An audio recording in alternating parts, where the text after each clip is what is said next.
Thank you for joining us here at the Cherryville Branch Library. You are in for a very special treat today as we celebrate National Poetry Month. We are going to read a very special poem that we're sure you've heard before. It is by Dr. Clement Moore. He originally wrote it for his children one year. They read it right before they hung up their Christmas stockings, and they loved it so much they read it again and again, and eventually started to learn the poem and started to recite it to each other. Eventually, it was printed in a newspaper, and then a magazine got a hold of it and printed it, and after time, it even made it into school readers. And of course, the poem grew and grew and grew. Do you know which one we're thinking of? I bet you do. That's right. 'Twas the night before Christmas, which it seems sort of odd to tell a Christmas story for National Poetry Month, but Dr. Moore's poem is exactly that. It's a poem. If you ever pick up one of our versions that we have here on the shelf of 'Twas the Night Before Christmas, you can tell it is definitely, the text is poetry. So we would like to share this, and hopefully everybody will enjoy this one. 'Twas the night before Christmas when all through the house not a creature was stirring, not even a mouse. The stockings were hung by the chimney with care in hopes that St. Nicholas soon would be there. The children were nestled all snug in their beds, while visions of sugar-plums danced in their heads.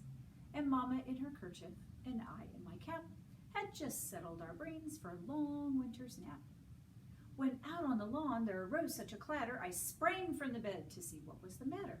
Away to the window I flew like a flash, tore open the shutters and threw up the sash. The moon on the breast of the new fallen snow gave the luster of midday to objects below. When what to my wondering eyes should appear but a miniature sleigh and 8 tiny reindeer. With a little old driver so lively and quick, I knew in a moment it must be St. Nick.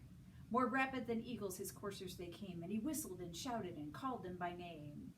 Now Dasher, now Dancer, now Prancer and Vixen, on Comet, on Cupid, on Donner and Blitzen, to the top of the porch, to the top of the wall, now dash away, dash away, dash away all.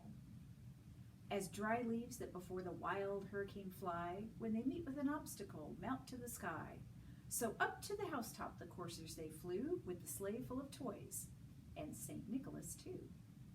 And then, in a twinkling, I heard on the roof the prancing and pawing of each little hoof, and as I drew my head and was turning around, down the chimney St. Nicholas came with a bound.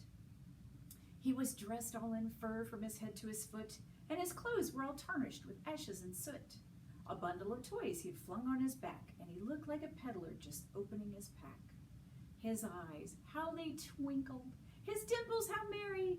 His cheeks were like roses, and his nose like a cherry. His droll little mouth was drawn up like a bow, and the beard of his chin was as white as the snow. The stump of a pipe he held tight in his teeth, and the smoke it encircled his head like a wreath. He had a broad face and a little round belly that shook when he laughed like a bowl full of jelly. He was chubby and plump, a right jolly old elf, and I laughed when I saw him in spite of myself. A wink of his eye and a twist of his head soon gave me to know I had nothing to dread. He spoke not a word, but went straight to his work and filled all the stockings, then turned with a jerk and laying his finger aside of his nose and giving a nod, up the chimney he rose. He sprang to his sleigh, to his team gave a whistle, and away they all flew like the down of a thistle. But I heard him exclaim ere they drove out of sight, Happy Christmas to all, and to all a good night. And that is the end of 'Twas the Night Before Christmas. We hope you really enjoyed this, and don't forget, poems come in all shapes and sizes. Join us tomorrow for our final poem of National Poetry.